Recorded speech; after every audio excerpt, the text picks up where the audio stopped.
Hello viewers, আমি আপনাদের মাঝে এখন নতুন একটি ভিডিও নিয়ে আসলাম, যা হিন্দু ধর্মের যে মন্দির বলা হয় গোপালদি আশ্রম। এটা যা নারায়ণগঞ্জ জেলার গোপালদিতে অবস্থিত, গোপালদি পৌরসভার আড়াইহাজার থানার এটি সুন্দর একটি আশ্রম। এখানে এই আশ্রমে অনেক দূর দূরান্ত থেকে অনেক মানুষ আসে এই আশ্রমে, যা দেখলে খুবই মনোরম পরিবেশ। এটি যা আপনাদের মন মুগ্ধ করার মতো একটি পরিবেশ।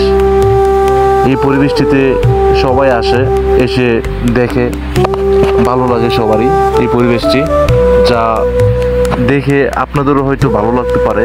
এবং খুব বড় একটি এরিয়া নিয়ে এই মন্দিরটি গঠিত হয়েছে। অনেক আগে থেকে এই মন্দিরটি এবং সাইডে পিঠে অনেক জায়গা আছে বসে থাকার মতো। এবং এই সব জায়গাগুলোতে অনেক হিন্দু মানুষ আসে, যা দেখার জন্য আসে, পূজা করার জন্য আসে, অনেক কারণে আসে এই মন্দিরে। বড় একটি মন্দির, এই যে এটা হলো একটি মেইন মন্দির। এই মন্দিরের মধ্যে সবাই গান বাজনা করে, কীর্তন করে এবং এই মন্দিরের মধ্যে পূজা প্রার্থনা সব কিছু করে এই মন্দিরে। এবং হলো এই মন্দিরের সাইডের জায়গাগুলো এগুলা, এইসব হলো মন্দিরের সাইডের জায়গা। এটা হলো মন্দিরের পিছনের সাইড, অনেক সুন্দর একটি সাইড। এটা মন্দিরের পিছনের সাইড। এটা এখানে সবাই বসে থাকে, হাঁটাহাঁটি করে। এখানে আপনার প্রসাদ বিতরণ করা হয় একদমই ফ্রিতে প্রসাদ বিতরণ করা হয়। আর এটা হলো নতুন একটি মন্দির করা হয়েছে এখানে। এই নতুন মন্দিরটি নতুন করা হয়েছে আর কি, প্রায় 2-3 বছর হবে করছে।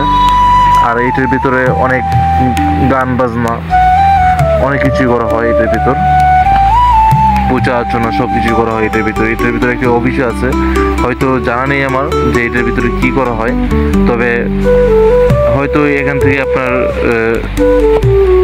কিছু একটা কেউ যদি কোনো কিছু দান করে, টাকা পয়সা দেয় মন্দিরের ভিতর, বা চাল দেয়, ডাল দেয়, অনেকে অনেক কিছু দেয়, তো এখানে এসে দিতে পারে আর কি, হয়তো সম্ভবত এটা।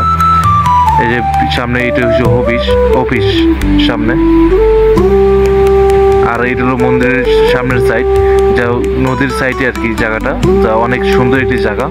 এখান দিয়ে অনেক বাতাস বয়ে যায়।